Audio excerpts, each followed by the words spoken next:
আমার পিছনে যে বিলবোর্ডগুলো দেখতে পাচ্ছেন সেটি হচ্ছে গিয়ে এদেশের ইলেকশনের অর্থাৎ নির্বাচনী প্রচারণার বিলবোর্ড।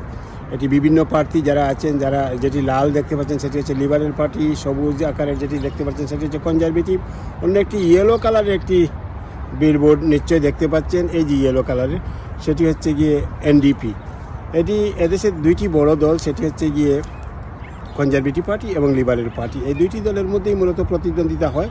এই মাসের 28 তারিখে নির্বাচন, আর এই নির্বাচনে পরবর্তী 4 বছরের জন্য কানাডিয়ানরা তাদের প্রধানমন্ত্রী নির্বাচন করবেন, তাদের দল নির্বাচিত করবেন। কেউ কখনো কোনো বাড়িতে এভাবে বিলবোর্ড লাগান না, তারা প্রত্যেকের অনুমতি সাপেক্ষে, প্রত্যেক ভোটারের অনুমতি সাপেক্ষে তারা বিলবোর্ড লাগিয়ে থাকেন। আর আপনারা যারা এসে কানাডায় নির্বাচন কিন্তু এভাবেই হয়ে থাকে, নির্বাচনী প্রচারণাগুলো এভাবেই হয়ে থাকে, যত্রতত্র পোস্টার, যত্রতত্র ব্যানার লাগানো হয় না, আটকানো হয় না। এদেশে নির্বাচনী প্রচারণাটা খুবই বলতে গেলে একেবারে নীরবে আমরা কেউ বুঝতে পারি, কেউ বুঝতে পারি না। যারা নির্বাচনমুখী তারা হয়তো একটু বুঝতে পারি, অন্যরা বুঝতে পারেন না কোন দিকে নির্বাচন আসলো আর কোন দিকে গেল। আমরা যারা নির্বাচনের জন্য একটু মুখিয়ে থাকি তারা একটু বুঝতে পারি। তো আগামী 28 তারিখে নির্বাচন, দেখা যাক কোন প্রার্থী জয়লাভ করে। সেই পর্যন্ত আমরা অপেক্ষায় থাকি।